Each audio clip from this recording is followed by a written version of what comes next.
Welcome to the VR Fitness Insiders podcast for the creators who are building the future of the VR and AR sports and fitness industries that will revolutionize the way the world will play sports, work out, and get fit.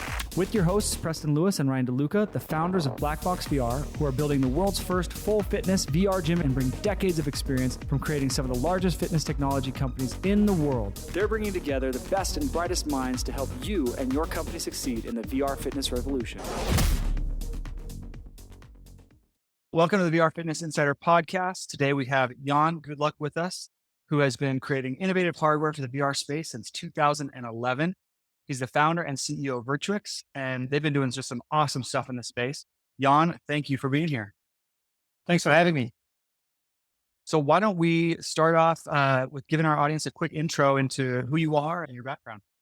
I'm Jan Goetgeluk. I'm the founder and CEO of Virtuix. We make the Omni, which is an omnidirectional treadmill to walk and run around in 360 degrees inside virtual reality games or other applications. So instead of just sitting down or standing up, pushing a button on a controller, you are physically walking and running around inside the VR world. That's so cool. So that's a pretty crazy invention you guys have come up with. Why don't you give us a quick history of Virtuix and then how you personally first got into VR? I started on this a while back before VR was cool again. I thought virtual reality was going to be the next big thing. And I was thinking, you know what? I don't want to sit down just on a chair. You need something to walk around inside that world. So something like a treadmill, but in 360 degrees, an omnidirectional treadmill. And I looked around and nothing existed, nothing that was commercially viable. And so I thought, you know what? I have actually a mechanical engineering background, although I was working as an investment banker for JP Morgan at the time. But I thought, let me work on this after hours. So I started working on a few prototypes of what is now the Omni, and that's how it started. Super cool. It's been just such a big part of the industry. Tell us more about the Omni One 360-degree treadmill. So that's your new innovation. That's the future of Virtuix. And tell us, how does it work? What does it do? Yeah, right. We've been actually mainly focused on the commercial markets until recently, where we shipped our Omni Pro and our Omni Arena esports attraction mainly to commercial entertainment venues, Dave & Buster's, those kind of big entertainment venues in the US. And our players kept asking us, where can I get this for my home? Where can I buy this? So we started working on an Omni treadmill for the home, our first consumer product.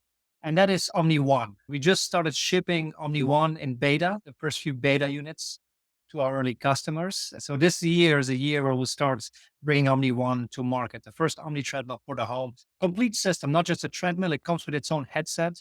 So it's a complete entertainment system for the home. What type of games and experiences are people able to use it with? Like what type of sports and fitness activities specifically?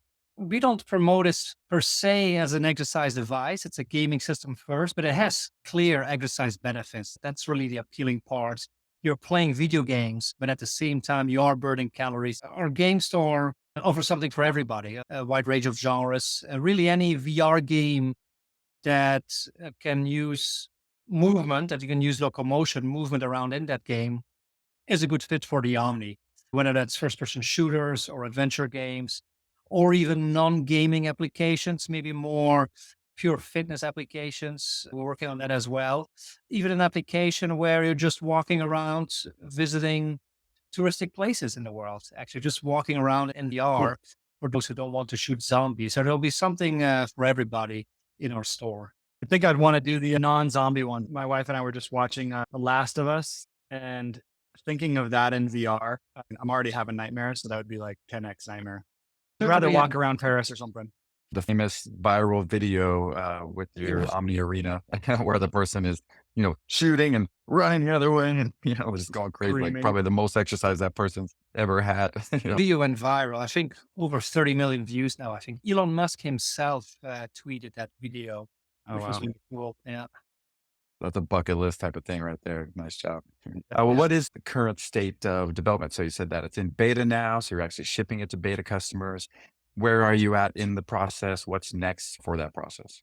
Yeah, it's looking very good. We haven't observed any major issues. We're right now tooling up all remaining parts, plastic parts, die casts for aluminum parts. Over 900 of our investors applied for a beta unit. So we're going to have a pretty substantial beta program, but we'll come out of beta later this year. Yeah. That's great news. That's going to be a big moment for the industry. So tell us a little bit about the design decisions that went into this. I mean, obviously it's such a brand new thing of like running in place with VR. It makes it such an interesting concept that's so different than most things out there. Which type of things did you have to look at? What were like the key aspects of that engineering? Yeah, for Omni One specifically, where it's different from our commercial system is that you have full freedom of movement. So you can crouch and jump and really that level of freedom. The downside of that is that you're less supported. The commercial only has this support ring around you. So at any given time, you're fully supported and you can't fall, but you can't crouch. So with only one, you have to give you some sort of resistance force to pull you back to give you good support. The challenge is that needs to work both for a 6-year-old girl and a 250-pound, American. So that was a big challenge to make that level of freedom work while people still feel supported, whether they're small or big. That took a while to nail, but I think we nailed it. Yeah, another part of it is it's got to be a system for home that is easy to maintain. Obviously commercial systems, you can have people doing maintenance to it all the time. And it looks like a lot of what have done that's different than other people has made it a much simpler system when it comes to less moving parts. Like, tell us a little bit about that part of the design. The technical term is omnidirectional treadmill, but it doesn't have any moving parts and there's no belts, there's no motors. It's a passive device based on low friction. So you put on these low friction overshoes over your existing shoes and you walk on this concave dish. And then for your brain, your brain feels like you're walking. It's designed to mimic natural walking. So your brain thinks you're walking in VR, but you're literally walking on this low friction surface. So no moving parts, which is great for maintenance. If something breaks, the Omni is very modular. Omni One, you don't even need any tools to put it together. You have the base, the arm, the vest. It just clicks together. And if something breaks, let's say the arm, we can just send you a replacement arm. Don't plan on sending technicians all over the country. I don't think we'd be a viable business if we have to do that. Yeah, it's pretty easy to take care of it. Yeah. Yeah, Duran's point, I think that's one of the most genius approaches you guys have taken compared to everyone else in the market because everyone, of course, watches the Ready Player One and they see this very treadmill-like VR treadmill, right? With moving parts, but it's kind of like moving in real time. And of course, some development studios have tried that, and we've seen some of those videos and it still just looks like it would be a very kind of janky, unnatural feeling, especially when you're trying to change directions quickly, like that song from the Zombies video you mentioned. I think that's one of the biggest innovations. You guys were able to take something that was basically one main dish part versus hundreds probably for just the belt of the treadmill, which is super smart. One quick question I had on that is there specific shoes that you wear when you're on the Omni? Yeah. It comes with overshoes. We also have full footwear as well, but it's based on low friction. So you do have to wear this low friction overshoe over your existing. Yeah. Got it. Cool. It's so great to be able to actually move around in VR and feel like you're moving around versus, just a controller or pointing at things. What are some of the benefits for people using something like this versus a normal controller, pointing and clicking locomotion? How is this better for people when it comes like a sports and fitness standpoint? I think many, many benefits. I don't think anybody envisions VR as like it teleports from point A to point B to point C. People do want to move around in that world. And then when you push a button on a joystick while you're sitting down or you're standing still, well, it creates motion sickness because your brain sees you're walking, but your body is not moving. And that disconnect, your brain thinks, oh my God, something's wrong here. So that creates motion sickness. So in our case, you are physically moving, your body has a little bit of acceleration. So you don't get motion sick and you get to move, naturally all around the VR world. And then, of course, from a fitness perspective, well, yeah, you are moving, you are burning calories, which I'm very excited about because I do believe in a future where society will use VR a lot for entertainment or even non-entertainment. We already have such a sedentary lifestyle. With the Omni, if you want to spend a lot of time in VR, well, at least you're active, your body is moving, you're burning calories. So I think that's very appealing. Also for parents who want to get their kids off the couch. You're not just sitting on the couch playing Fortnite 5 hours a day. You're playing video games, but at least you're running and moving. I think that's terrific about it. The most exciting part is, I think everybody pretty much knows that like playing video games too much is not good for you from a health standpoint, right? There's a lot of benefits, and it's great entertainment and, reduce anxiety and connect with friends. But we all feel guilty when you lay on the couch, whether it's Netflix or video games for 3, 4, 5 hours, and sometimes that's every day. I think the dream for a lot of people, and we hear this at Black Box VR, is I've told myself not to play video games either at all or not too much, but now I can get my video game fix and fitness, and I know I'm doing something that's good for me. And that seems like really what the Omni One is going to bring to people. Yeah, agreed. Yeah. Yeah, 100%. I think one of the cool things with that is, you can probably not the best phrase to use, like have your cake and eat it too, right? Because we're talking about fitness, but then you can have your protein shake and drink it too, I guess. But this idea that you don't have to have the trade-offs Ryan mentioned with the gaming versus the fitness. But when you think about the Omni One or you think about this VR fitness, it's more about the immersion, right? With treadmills and these low tech exercise, what we call torture devices, is you're looking at that machine and you're not thinking about exploring Paris or all these awesome things you can do in VR. You're looking at that machine and you're literally just thinking about how painful it's going to be, because all you care about with that machine is burning the 100 calories or the 200 calories or whatever it is. So to all of your points, that's one of the most powerful things is the association with that device is going to be associated with freedom, maybe autonomy, fun, entertainment versus the association that it is today with exercise devices, which is, pain and displeasure. So Yeah, I agree. Similar to what you guys are doing at Black Box. Same. You just take the boringness out of it and make it fun, make it a game, make it entertainment. we haven't really heard many people go to Black Box, well, pretty much ever saying, hey, I'm going to go to Black Box to try to get fit or to burn X amount of calories or like those fitness stats we talked about. Like they go there to say, okay, today's quest is going to be this and my team's going to be doing that. And so that is the cool thing we're all saying is like, it's more focused on the gaming aspect of it. Exactly. Yeah. I think we all dream of that activity that we fall in love with, whether it's some kind of sport or some type of exercise program. And that's the dream that all the exercise programs sell us, of course. Like, this is the most fun thing and I love it, but it's really like the same thing as always. And then people feel guilty, like, why don't I love it? And like Preston, you mentioned like the treadmill. Usually people looking at the treadmill in their house, they're not just thinking, oh, I need to get on there and burn calories, just thinking like, I need to use it at least, once a month and my clothes are hanging on around the house. It's this feeling of guilt that it looks at you, if you could make it so with VR, being able to make it so that you actually like itch to go back to, the dream would be like, I've worked out too much today. I need to work out less and stop versus like trying to get myself to actually get up and go do it. On that note, what type of feedback have you had from people, either beta users or people internally that are using it, maybe not directly for fitness, but are seeing the benefits of it from, burning calories and exercise standpoint? It's a great question. Back in the days before we went to the commercial route, we actually started shipping our very early Omni units to some consumers. We started with a Kickstarter 10 years ago. So we delivered some of those Kickstarter units. And some of those are still using it today, believe it or not. And we've seen some of those stories where I've used this to lose weight. I started at 250 pounds and now I'm 200 pounds.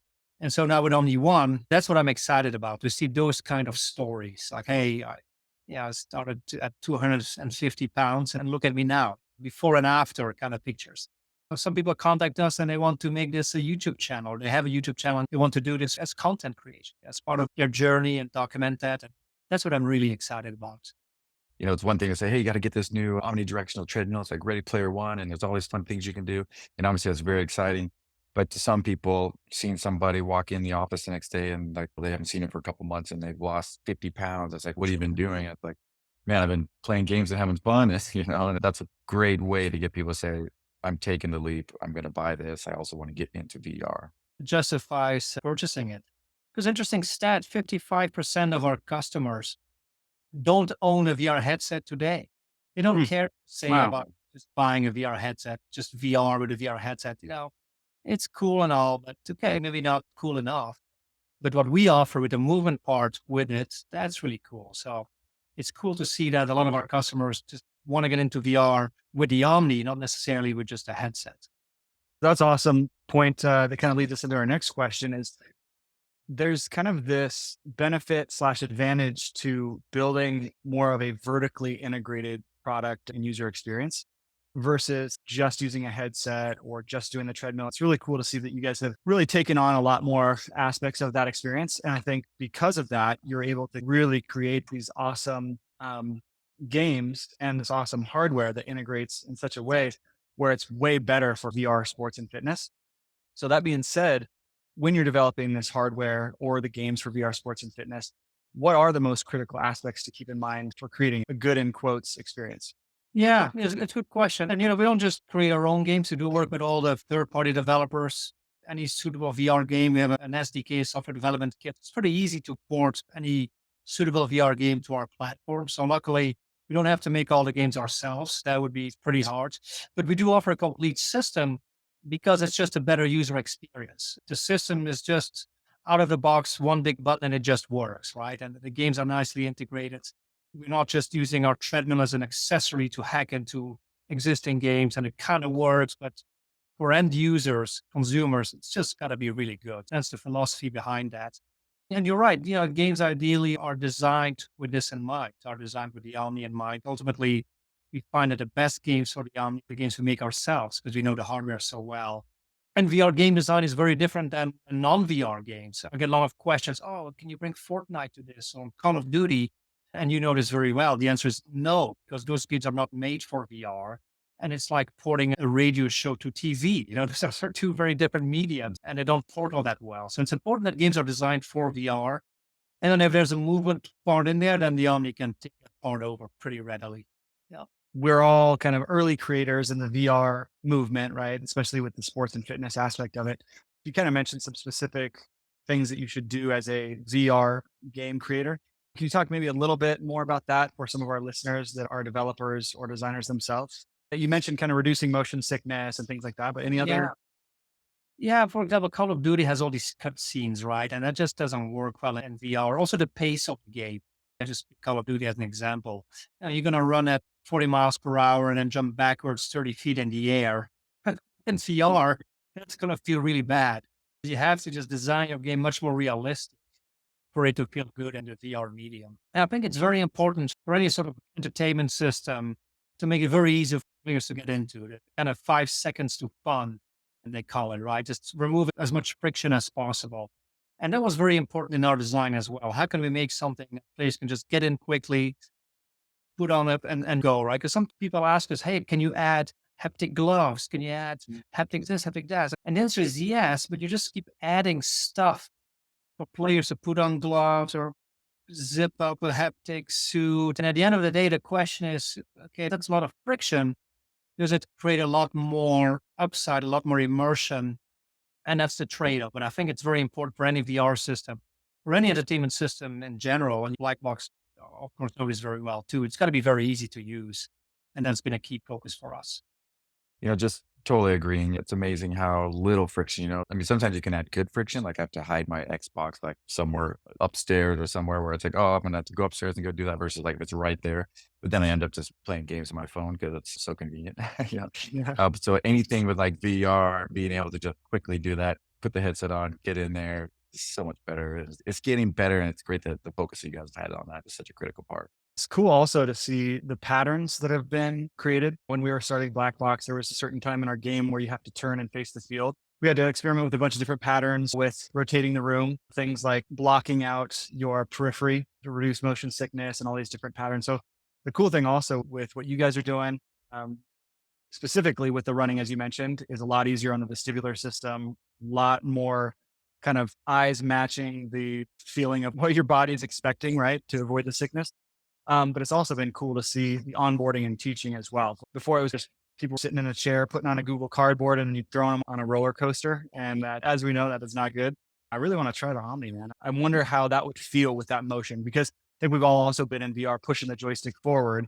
And, we've spent hundreds of hours in VR. And so it's, you kind of get used to it. But I'm sure that the running motion helps a ton.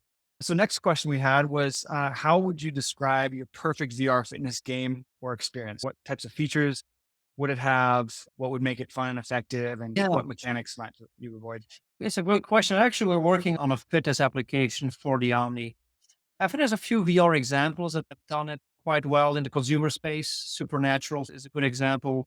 where they basically took the Beat Saber mechanic, but then added a live coach, or at least recorded coach, and some fitness elements with some nice, good looking sceneries, right? So I think that added a lot of elements to make that fitness experience quite enjoyable. So in our case, adding the movement component to that, we actually have a game like Beat Saber, but with movement on top of it, which is available in our Omni Arena installation. So we can have that similar style setup where you're hacking and slashing, but you're also, walking or running forward. And we can do that in a beautiful scenery. So you're overlooking the Amalfi Coast. And then with some nice male or female coach cheering you on, that starts to look like an enjoyable fitness experience. Yeah. Yeah, but can't wait to try it. What's funny, you kind of mentioned earlier, like, Call of Duty, how that doesn't really fit. Right now you're running in a lot of those games, obviously you're pressing forward and you're like super pressing forward. So you actually run. And it's like, you get so frustrated in those games where the guy doesn't run, it's like stamina and it's like it runs and you're like, go faster. And the stamina has to build back up. And it's tried to be more realistic, but I'm just imagining Call of Duty, but like, I'm actually tired, like it's not just, I actually get tired just holding the button like that. Imagine like, running like that, but being in that game environment where running is not fun and being tired is not fun and being exhausted, your muscles burning is not fun. But when you're in that immersive environment and there's things going on and you have objectives and you're on a team, like it's just going to make it such a different thing. Adding in also the athleticism part to it, where if Preston can actually run faster and longer than I can, he'll be able to go do certain things and I'll be like, holding the team back, until I continue using the Omni One and leveling myself up. And then now my character can actually go faster. So like those type of things and fitness experiences are going to totally change everything. Absolutely. Because one thing we have with Omni Arena, which is our attraction for places like Dave and Buster's, it has these built-in esports contests. It's actually an esports attraction where there's a built-in weekly and monthly contest, and players can win real money by being in the top 10 of the leaderboard by the end of the week or by the end of the month. So we have these teams that come and play every week. They have their own jerseys and the esports teams basically for Omni Arena. And you're right, Ryan. The cool part is there's a physical element to it. There's really an athleticism to it, to the esports part, which is traditionally just guys sitting down talking on a keyboard. And in our case, you can imagine I have this vision of esports finals, 8 omnis on a stage, 4 against 4. And it's such a visual spectacle where people are indeed competing in video games, but you add that physical element to it. Endurance, speed, it's much more than just clicking a mouse with your fingers. It's really cool. And I think we'll see that. And actually, some of our international locations have done these esports exhibits or events where they put omnis on a stage. People are duking it out, and it's really exciting to watch. So yeah, I'm excited about that. It's like so fun to watch UFC fights because you just know like, oh, this person is getting tired, they're getting worn down. And there's all this strategy to all that. So, I mean, adding a whole different element of strategy to esports games where the person's actually tired, they can't jump as high, they can't run as fast and they need to take a break. And so take advantage of that, like go attack this objective. Yeah, it's going to be amazing. It's so cool to hear you say it, and because we say it internally at Black Box a lot as well. Because I mean, when we first envisioned it, we saw it as kind of the CrossFit Games meets an esports tournament, right? Because CrossFit Games, it's way more fun than watching just a normal lifting competition, right? Because it's more dynamic, and you have these athletes, and they're just these crazy specimens of humans as far as like their athletic performance, strength, and cardio wise. And that's what we always say, like, why can't you combine that athleticism with the epicness of esports, right? Because on the other end, like you guys are saying, like esports are super epic, like dialed up to 10 or 11, right? As far as that goes, explosions and like all these champions and all this cool stuff.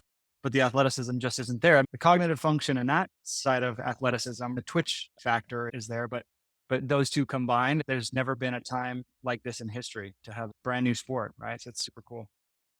Yeah. So VR, you've been in it for a long time. I think longer than most people we know, that's for sure. It's like 2011. And we've seen amazing progress, of course. I think we all hoped it would be faster progress. Like we really started getting into it really hardcore, like 2015, 2016. And we're like, oh, by 2020, the far future, it's going to be, these contact lenses, and obviously it's been amazing progress and it's really going in the right direction, but we're hoping the next few years are even better. What do you think the next 3 to 5 years of VR is going to be like? What type of hardware, software improvements do you think are coming next that will help grow the industry? And what kind of things are you personally looking for? What do you hope that comes out soon when it comes to VR hardware, software? I think the most progress is made around the headsets. That's where most of the investments go with Facebook, Meta, of course. Apple coming out rumored once again this year with their VR or XR mixed reality headset. I'm excited about that. I'm excited about Apple joining the VR space. But Meta, they continue to pump billions of dollars into VR, which I love. Please keep doing that because it's really driving VR forward and the technology forward. The headsets they're working on, they're just getting better and better. Lighter, high resolution, better processing power. Ultimately, we should get to something that's called the visual Turing test, where your brain no longer knows if it's real or not real. Like your brain can no longer discern, am I looking in a virtual world or is this the actual world that's coming? That's certainly where we're going towards. Then it becomes really exciting, right? VR becomes such a powerful medium.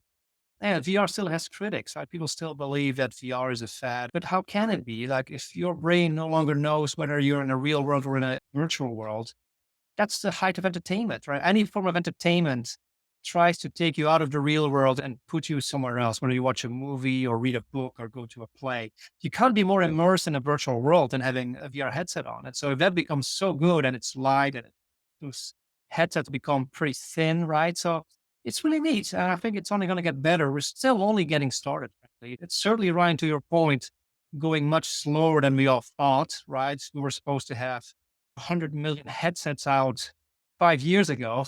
So slower adoption, but nonetheless continued adoption. And even for us, we've been doing this for 10 years, but our vision hasn't changed. And it's rare that a company 10 years later as a startup still working on the same thing as 10 years ago. And we haven't had to make a major pivot or we're doing something completely different. No, the vision is unchanged. Even more so, everything we thought would happen 10 years ago is still happening. And it is more and more real now than even 10 years ago.